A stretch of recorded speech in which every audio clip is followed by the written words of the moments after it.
Okay, so today we're going to be doing an overview of trades, an overview of my trades taken this week, basically. For the most part, I only actively trade gold. I do analysis on every other pair, but I only actively trade gold.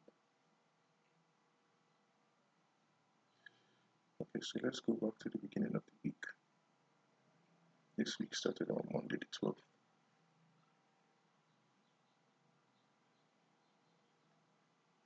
So this was the first trade I took. You can see a W pattern here. So I spotted a W pattern. Then, hold on. I spotted a W pattern here. Then I measured the full size of this W pattern, which is about 20 points. 18. Approximately, let's say approximately 20 points. So typically my full expectation should be 40 points. And as you can see, price actually did get up to 40 points. But I closed early at about 25 points in profits because, well, you just never know when price is going to turn around and move in the opposite of your direction. Maybe I should move this a little bit here so that it is, yeah. So this was my first trade. My second trade, you can spot a W pattern here. It's not a very clear W pattern, at least based on any typical standards, but based on my own back testing, this actually still counts as a W pattern. Of course, I'm not saying anybody should not trade it. I'm just saying personally, I don't have any problem taking a trade with this. So I spotted this W pattern, then I measured my full size of my W, which is about 30 points, about 37 points. So my full expectation should be at about 70 points. Yeah, this is more or less where I'm expecting price to get to. And my full stop loss will also be about 70 points in the opposite direction. So I took this trade and the price was trailing down, and then I spotted a third W pattern here, of which I did the exact same thing. I took the trade, I measured first of my W is about 20 points. So my full expectation should be about 40 points.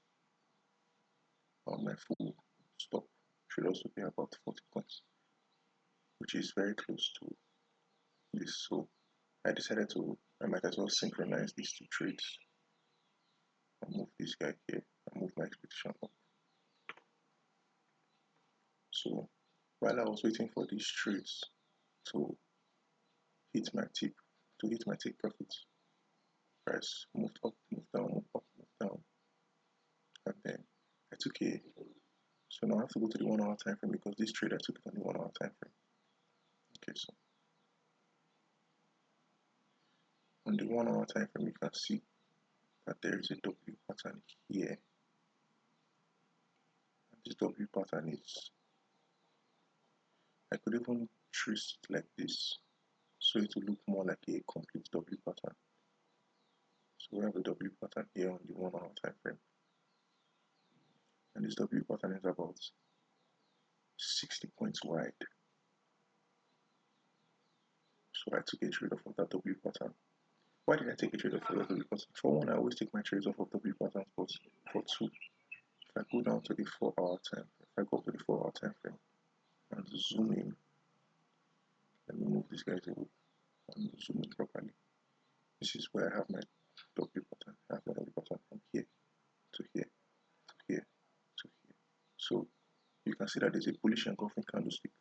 You can see that the green candlesticks are quite strong, and it also contains a 4-hour bullish engulfing candlestick, which made me to be considerably confident in my trade. The only problem being that my stop loss is incredibly wide, and since this first trade I hit take profit, but the second and the third were still active when I took this fourth trade. So I just decided to synchronize. So I decided to synchronize these two trades with this one, which actually turns out to be a good idea, because if I had left these two trades at the initial position I had left it, this stop hunt would have clearly stopped me out. Would have stopped me out of these two positions, and then gold has this certain thing that it likes to do, which is gold likes to play around all through the week. Since my expectation is actually about 4,700, I'm expecting price to actually break past the 4,700 level. And yeah, I'm expecting price to actually break past the 4,700 level.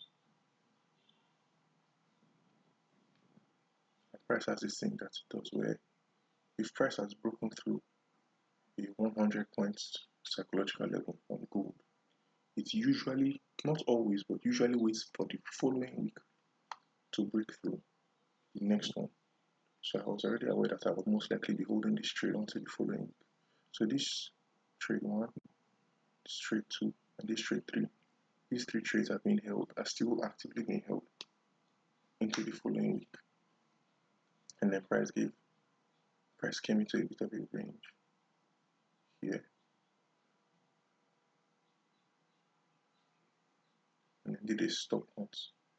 So now I'm expecting price to reverse and start going bullish. Because whenever a rectangular range forms, price usually goes in the direction of the previous trend.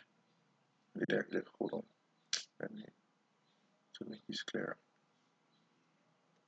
Whenever price forms a rectangular range, price will go in the direction of the original trend. And we can see that the original trend direction is a bullish trend direction.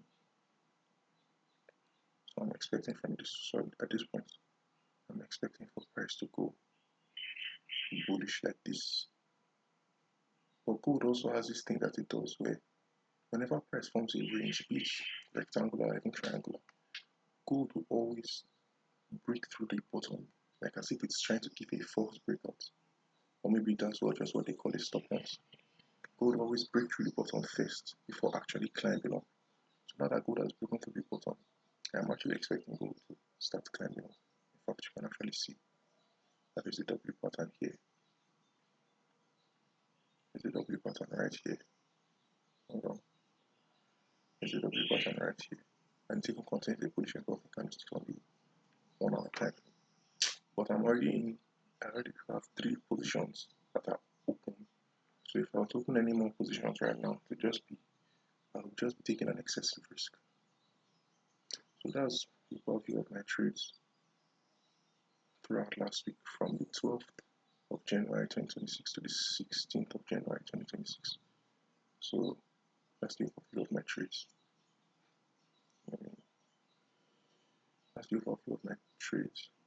Taken from the 12th to the 16th of January 2026.